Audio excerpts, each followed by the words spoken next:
Hi guys, and welcome back to another episode of My Hobby Hobby. Progress has been made. So I mentioned in the last video that there was progress being made to the layout, or what would be the new layout.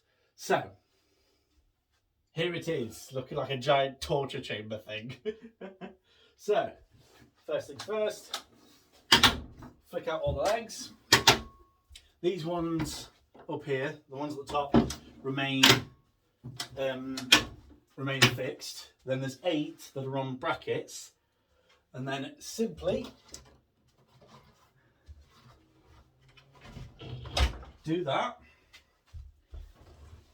Move your granddad's chair. It's not really granddad's chair, but I'll just lean that down for you. So there's 3 pins there. You just pull them out, and then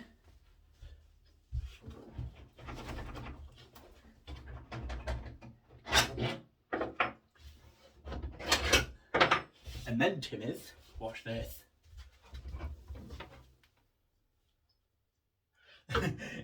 it's on casters, so it can be moved around. Look, I can move around the whole thing, and if I need to, I can move it over there and have a little bit more room here than I did with the last one. So now,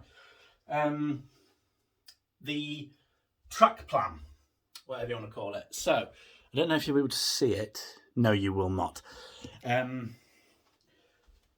let me put it into perspective for you.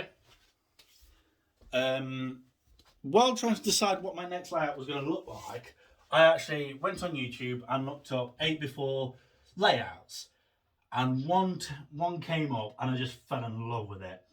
When I saw what they were doing, and you know where everything was laid out, it was very track heavy. You know how my old one was more people heavy? You know, you only had 2 loops of track, a bit of shunting yards, and that was it. This one incorporates a lot more. So this has been going on for about a week or so. It's got a solid frame. It's 12mm ply, hollow throughout, same, slightly thinner stuff than normal. The framework, we've got a bit of 3x2, 2x2, made into a rib cage directly underneath it, and it's proper solid. The casters on the wheels are lockable. So I mean, well, there you go, that's locked into place there.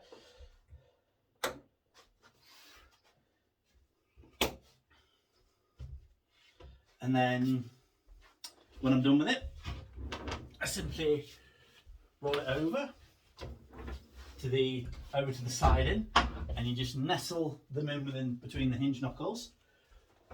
You lock the pins in.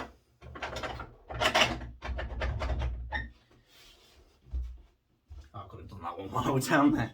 Idiot. Sorry guys.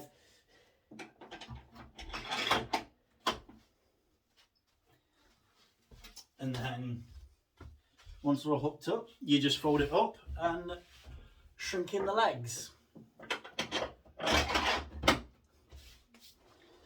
So, tell you what, I'll move you guys around.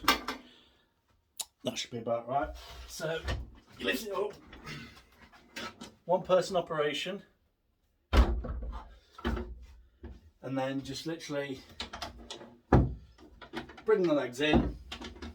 Like so.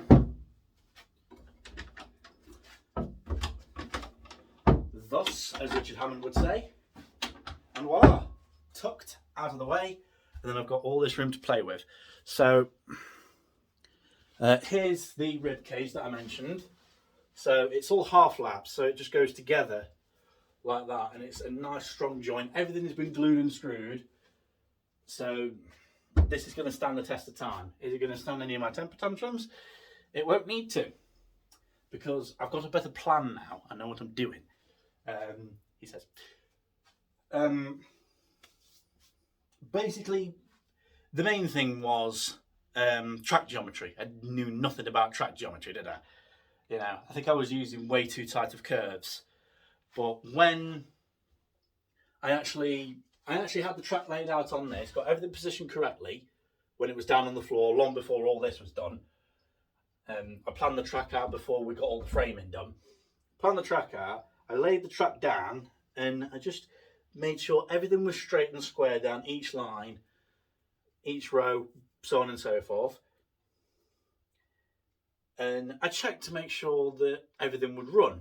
So I've got first radius on the inner line, second radius, and then third radius. Now, the first radius, it joins in to the second radius. And I'm planning on using that as like a little excursion thing. So for little 040s, so for like the Cali Pug with a couple of four-wheeled coaches, that's what it's going to be for, little excursions. So, you know, the Flying Scotsman will bring in some visitors or something. They then get onto Smoky Joe, let's say, and then Smoky Joe sets off round the track, round, and then joins onto the second line, comes round, and then pulls into the station, and so on and so forth. So what I'm going to do is I'm going to try and get all the MDF down, which I'm using as cork, and underlay. I'll get that down, and then you'll be able to see the track plan better. By the way, we have a new locomotive. This is the Hornby J50. I bought this totally of my own accord, totally not because a certain YouTuber, Sam something or other, whatever it was. Certainly not because he did a bang up review of this and because it looked beautiful. No, I totally bought this of my own accord. He said facetiously.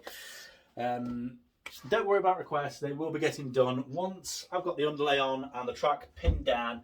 The track will be pinned again because I don't want to have to use screws, but I will leave the pins sticking up ever so slightly so then it allows for movement. So yeah, new layout, guys. Let me know what you think in the comments. But that's it for this video, guys. Hope you've enjoyed it. If you did, like, comment and subscribe. Always much appreciated. And until next time, stay safe and thanks for watching.